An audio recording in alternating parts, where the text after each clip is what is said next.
The rain always falls when I go to kill, as if the sky knows what I am about to do. After this mission, I am free. That is what they told me. One final blade, one final target, one final payment of blood. Then the door opens. Then I walk away. The target is simple. An alien queen. A creature of legend and fear, the last of her kind.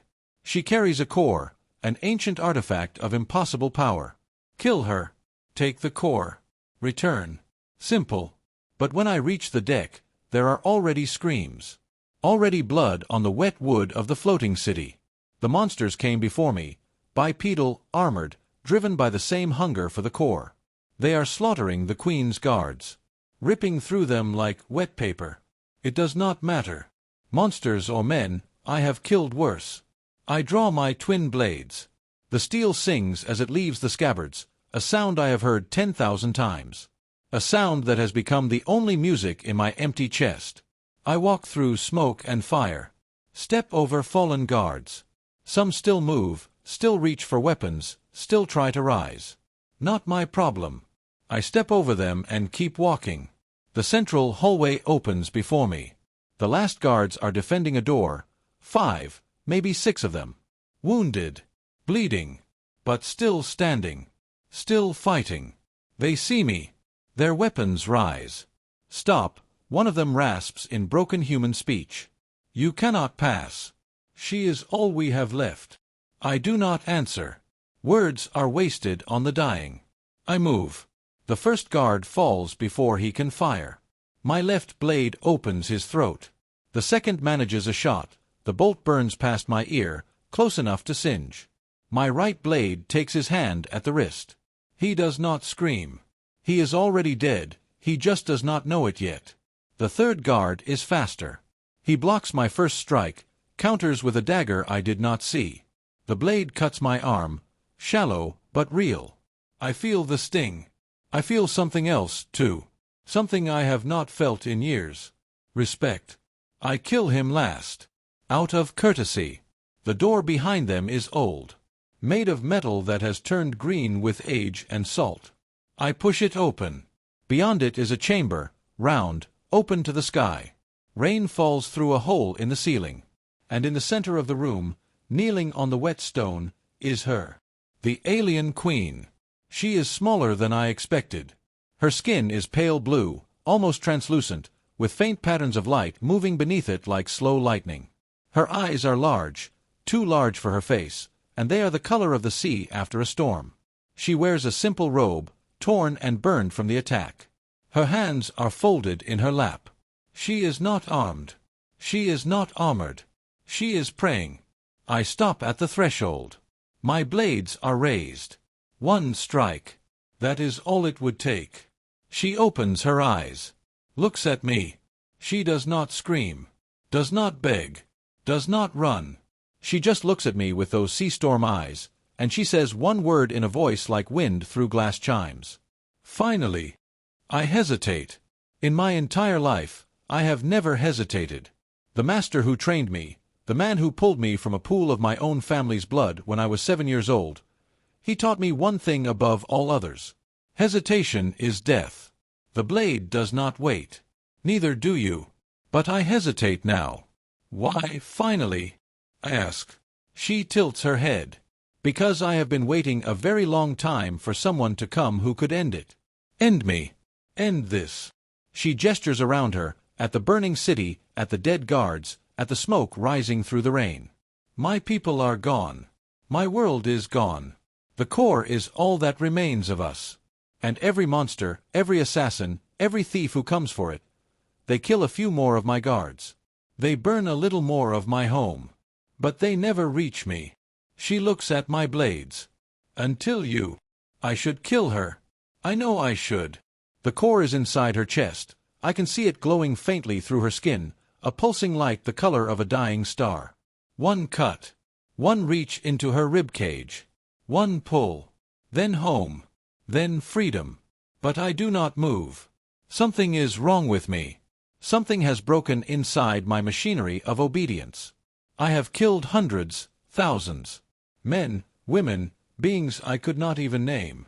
I have never asked why. I have never cared. I care now. Why did you not run? I asked. Where would I go? Anywhere. Away from here. Away from the core. She smiles. It is a sad smile, the kind that has been worn smooth by too many years of grief. The core is not a thing I carry. The core is what I am. If I leave it behind, I die. If I take it with me, they follow. There is no running. There is only waiting. She stands. She is shorter than me by a head, but she does not seem small. She seems ancient, tired, finished. Please, she says. Make it quick. I raise my blade. And then the ceiling collapses. Not from age, from an explosion. A blast of green fire tears through the roof above us, sending stone and metal raining down. I dive to the side. The queen is thrown backward by the shock wave. When I look up, the monsters have arrived. Not the bipedal ones from before. Worse ones. Taller. Faster. Their eyes burn with the same green fire as the explosion. Their claws are longer than my blades. There are 7 of them. They land in the chamber in perfect formation, their leader stepping forward to look at the queen with something that might be hunger. The core, and then nothing. I wake on a beach. Gray sky above me. Sand beneath my back. Pain screaming through my side. I open my eyes. She is kneeling beside me. Her hands are glowing, that soft blue light, pressed against my wound. She is healing me. The cut in my side is closing, the torn flesh knitting together under her touch. I can feel it, warm and strange and impossible. She sees me wake. She pulls back immediately, puts distance between us. We stare at each other in silence. She is exhausted. I can see it in the way she trembles, her whole body shaking, her skin paler than before, the light in her chest flickering like a dying candle. Healing me has cost her. Perhaps everything. Her eyes close. She falls sideways, unconscious in the sand. I stand. Slowly. The pain protests, but I ignore it. I have had worse wounds. I walk toward her. She is unconscious. Completely vulnerable. I draw one of my blades. The steel gleams under the gray light. It is simple. End the mission here. Take the core. Return to the master. Simple. I raise the weapon. But something stops me. It is not compassion. I do not know what it is. I only know that my hand does not move. The blade stays in the air, frozen. She saved me. When she could have let me die on that beach, when she could have run, when she could have done anything else, she saved me. Why? It makes no sense. I look around. Small island. Dense vegetation. Narrow beach. No signs of civilization. No ships on the horizon. Just her and me and the rain beginning to fall again. Of course. The rain always falls when I go to kill. But today I did not kill. Today, for the first time in my life, I chose to protect. I lower my blade. I sit down in the sand beside her unconscious body. I watch the rain fall on her pale blue face. And I wait for her to wake up. The master will come looking for me. He always does. He will want the core. He will want the queen dead. He will want his weapon back. But I am not his weapon anymore. I do not know what I am. But I know what I am not.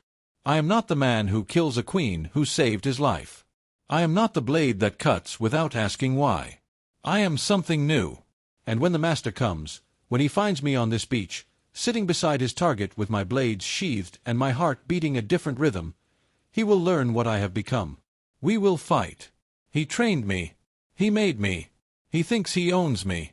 He is wrong. I sit in the rain. I watch the queen breathe. And I wait. She woke at dusk. Her eyes opened slowly, those sea storm irises finding mine immediately. She did not startle. Did not run. She simply looked at me, then at my sheathed blades, then back at my face. "You did not kill me," she said. Her voice was hoarse, barely a whisper. "No." "Why?" I had no answer. Not one I could put into words. I only knew that when I had raised my blade, something inside me had refused. Something that had been buried for 20 years under blood and obedience and the master's cold voice. "You saved my life," I said instead. "In the chamber. You healed me." "Why?" She sat up slowly, wincing. The glow in her chest was dimmer now, a faint pulse, like a heart struggling to beat. "Because you stepped between me and the hive. No one has ever done that. Not in 100 years. I was ordered to kill you. And yet you did not." She looked at the horizon. The rain had stopped, but the sky was still gray, heavy with clouds that had nowhere to go. "What is your name, assassin?" I hesitated. Names were weaknesses. The master had taught me that. I had not spoken my true name since I was 7 years old, since the night I watched my family burn. "Kale," I said. It was not my real name. It was the name the master had given me. It meant empty in the old tongue. She nodded as if she understood. "I am Seraphine, last queen of the Luminari. And you, Kale, have just made yourself an enemy of every power in this galaxy. The master will come for us. Not just your master. The hive. The collectors. The ones who hired your master. Every faction that wants the core will now want you dead as well. You chose a side today. There is no going back." I looked at my hands. The hands that had killed hundreds. The hands that had just spared one.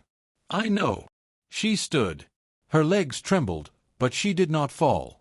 She was stronger than she looked, or perhaps she had simply run out of time to be weak. "We need to move. The Hive Scouts will find this island within a day. Your master will find it faster. There is a place, an old Luminari sanctuary in the mountains. If we can reach it, I can perform the binding." "Binding?" She touched her chest, where the core glowed faintly beneath her skin. "The core is not just power. It is memory. My people's history, their knowledge, their souls. Right now, it is killing me. I was never meant to carry it alone. But if I bind it to another, to you, it will stabilize. And you will gain abilities you cannot imagine." "Abilities?" She looked at me with those ancient eyes. "You will become something new, Kale. Neither human nor Luminari. Something the galaxy has not seen in 10,000 years. A warden." I should have refused. I should have walked away, found a ship, disappeared into the vast dark of space. I was an assassin, not a hero. I did not protect. I did not bind. I did not save. But I had already saved her. I had already chosen. "Do it," I said. She nodded. "Then we run. The sanctuary is 3 days north. The hive will find us before then. Your master will find us before then. We will have to fight. I am good at fighting. So am I." She almost smiled. "But fighting is not enough.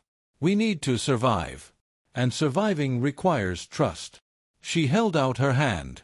Small. Pale blue. Trembling. I took it. Her skin was warm, warmer than I expected. The glow from her chest spread up her arm, across her fingers, into my hand. I felt something shift inside me. Not pain. Not pleasure. Something deeper. As if a door I had not known existed was opening. "We need to go," she said. "Now." We walked into the jungle as the last light faded. Behind us, somewhere across the dark water, I heard the distant howl of Hive Scouts. They were coming. And so was the master. I tightened my grip on Seraphine's hand. My blades hung at my sides, still clean. They would not stay that way for long. For the first time in 20 years, I was not running toward a kill. I was running toward something else. Something that felt terrifyingly like hope. We traveled through the night. Seraphine moved with a silence that matched my own, every step placed carefully, every breath controlled. She had been hunted before. She knew how to hide. But the jungle was not kind. Vines caught at our clothes. Roots tried to trip us. Strange creatures watched from the darkness with eyes that glowed red and green. I kept my blades drawn.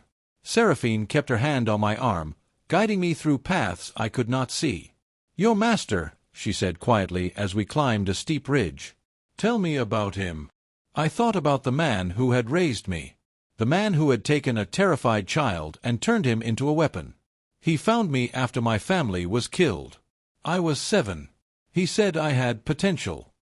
He said I could be more than the crying boy in the ashes. Did he love you? The question struck me like a blade. Love. I did not know what that word meant. The master had fed me, trained me, punished me when I failed, praised me when I killed. Was that love? He owned me, I said finally. That is different. Seraphine was quiet for a long moment. Then she said, My people had a word for what he did to you. Vethari. It means the shaping of a soul against its will. It is considered the greatest crime among the Luminari. He would not care. No. I imagine he would not. We reached the ridge top. Below us, the jungle spread out like a dark ocean. And behind us, far in the distance, I saw lights moving through the trees. Green lights. The hive. They are faster than I expected, Seraphine said. Her voice was calm, but I could feel her pulse quicken through the hand on my arm. We need to reach the sanctuary by tomorrow night. If they catch us in the open. They won't. I pulled her forward. We ran. Dawn found us at the edge of a wide river. The water was dark and fast, too deep to wade, too wide to cross without a bridge. Seraphine knelt at the bank, her hands pressed to the mud. There is a crossing, she said. About a mile downstream. The Luminari built it centuries ago. It should still be there. Should. She looked up at me. Her face was pale, the glow in her chest flickering like a candle in the wind. I have not been here since I was a child. Things change. Things fall. I helped her up. We followed the river south. The crossing was still there. Sort of.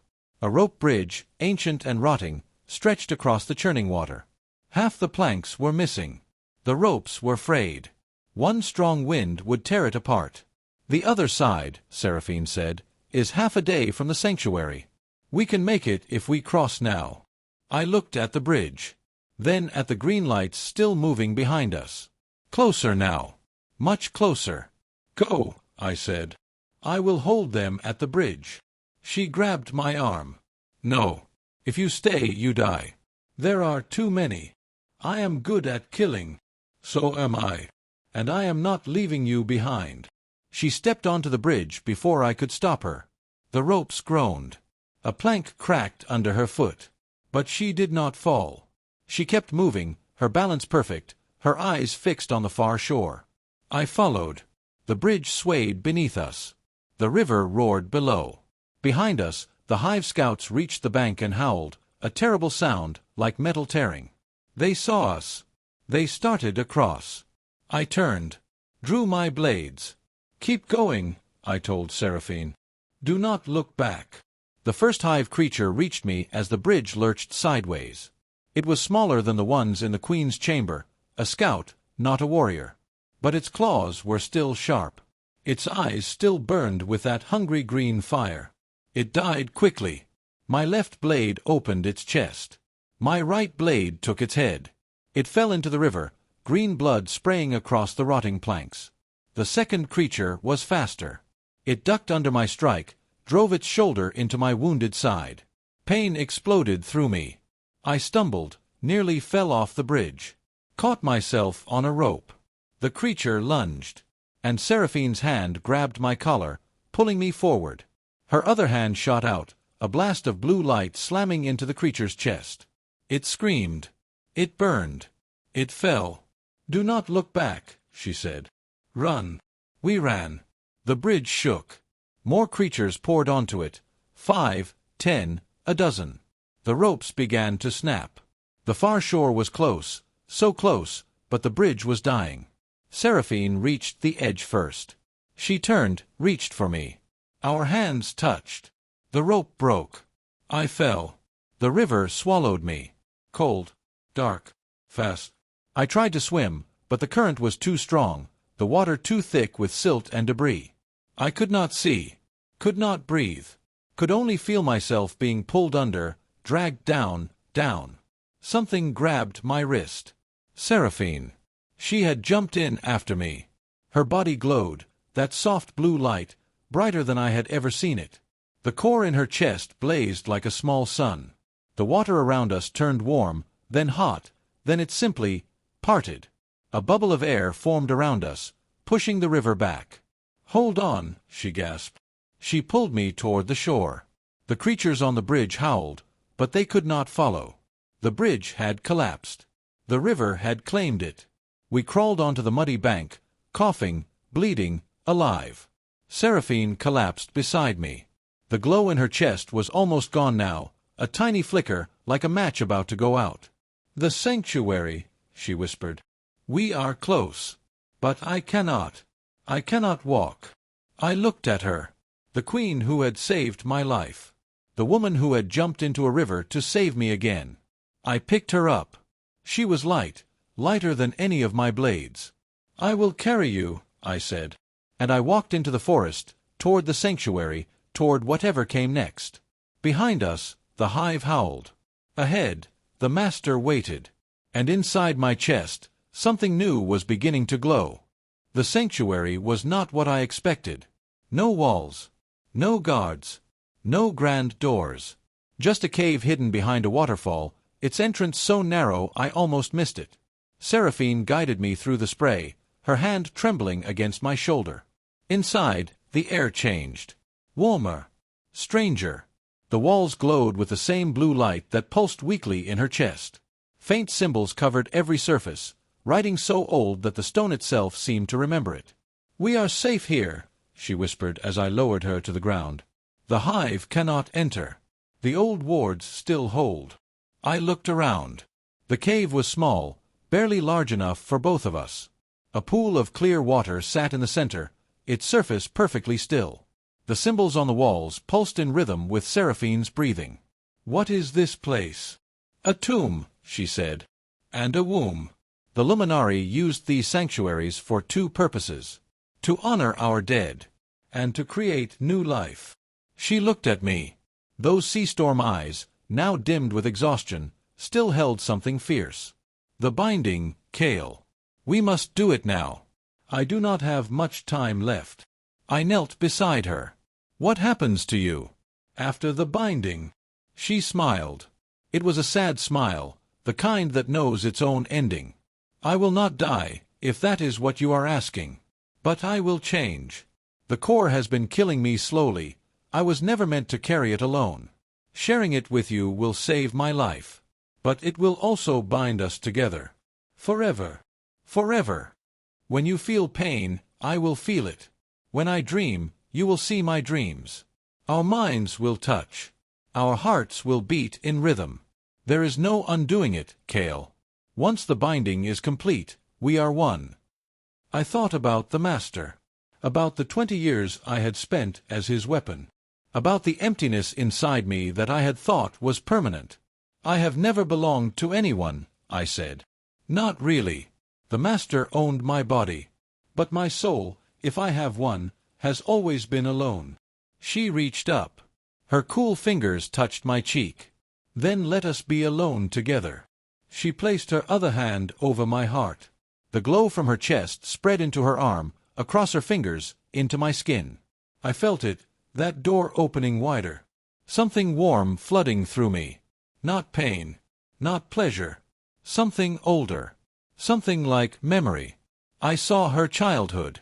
A city of floating lights. Parents who held her hands. A people who sang instead of spoke. I saw the hive arrive. Green fire, screaming, the city falling. I saw her run. Hide. Watch everyone she loved die. She saw me too. A boy in the ashes. The Master's cold voice. The first kill at 12. The 100th kill at 15. The 1000th at 20. The emptiness growing with every blade stroke. We wept together. Not with our eyes, with our souls. When the binding was complete, the cave was brighter. The symbols on the walls burned with steady light. And inside my chest, where there had only been cold and obedience, something new was growing. Seraphine opened her eyes. They were different now, still sea-storm blue, but deeper. As if I was looking into my own reflection. "Kale," she said, "can you feel it?" I could. Her heartbeat. her fear, her hope, all of it, flowing through me like a second blood. Yes, the Master will come. He will feel the binding too. He will know what we have done. Let him come. I helped her to her feet. The cave's pool began to ripple. The symbols on the walls grew brighter still. He is not the only one, she said. The binding created a pulse, a wave of energy that will travel across the galaxy. Every faction that wants the core will feel it. They will all come now. The Hive, the Collectors, the ones who hired your master. All of them. How long? Days. Perhaps less. I looked at my blades. Then at her. Then we need to prepare. This sanctuary, can it be defended? She nodded slowly. The old wards are strong. But they were not built for war. They were built for grieving. Then we will have to be faster. Smarter. Deadlier than anything that comes through that waterfall. She took my hand. Her fingers intertwined with mine. Together, she said. Together, I agreed. Outside, the waterfall roared. Somewhere beyond it, the Hive was regrouping. Somewhere beyond that, the Master was already moving. And somewhere beyond that, the galaxy was waking up to a truth it had forgotten. The Luminari were not extinct. Their queen was alive. And she had chosen a warden. The war was coming. We would be ready. The Master came on the second day. Not at the head of an army. Not with ships or soldiers. Alone. The way he had always come for me. I felt him before I saw him. A cold pressure at the edge of my consciousness. The bond he had forged in me since childhood, now straining against the new bond one shared with Seraphine. He was testing me. Probing. Looking for weakness. He found none. He stood at the base of the waterfall, his gray cloak wet with spray, his hands empty. No blades. No weapons. He did not need them. His voice was enough. Kael. My name, spoken softly. The way he used to speak it when I was a child. Before the training began. Before the killing started. I stepped out of the cave. Seraphine wanted to come with me, but I told her to stay. This was between him and me. Master. He smiled. It was not a kind smile. It had never been kind. You have something that belongs to me. The core. And the weapon I spent 20 years crafting. I am not your weapon anymore. He tilted his head. Studied me the way he used to study my stance, my grip, my breathing. Looking for the flaw. The opening. The Queen has changed you. I can see it in your eyes. She has filled you with hope. With love. He said the words like curses. You think these things make you stronger. They make you weaker, Kael. They give me something to take from you. He moved. I had trained with him for 20 years. I knew every strike, every feint, every trick. But he was faster than I remembered. Stronger. His blade, hidden beneath his cloak, sang through the air toward my throat. I blocked. Just barely. You hesitate, he said, pressing forward. She has made you hesitate. He was right. I could feel it, the pull of Seraphine's fear through our bond, distracting me, slowing me. I was fighting 2 battles at once. One against him. One against my own divided heart. You cannot protect her and fight me, he said.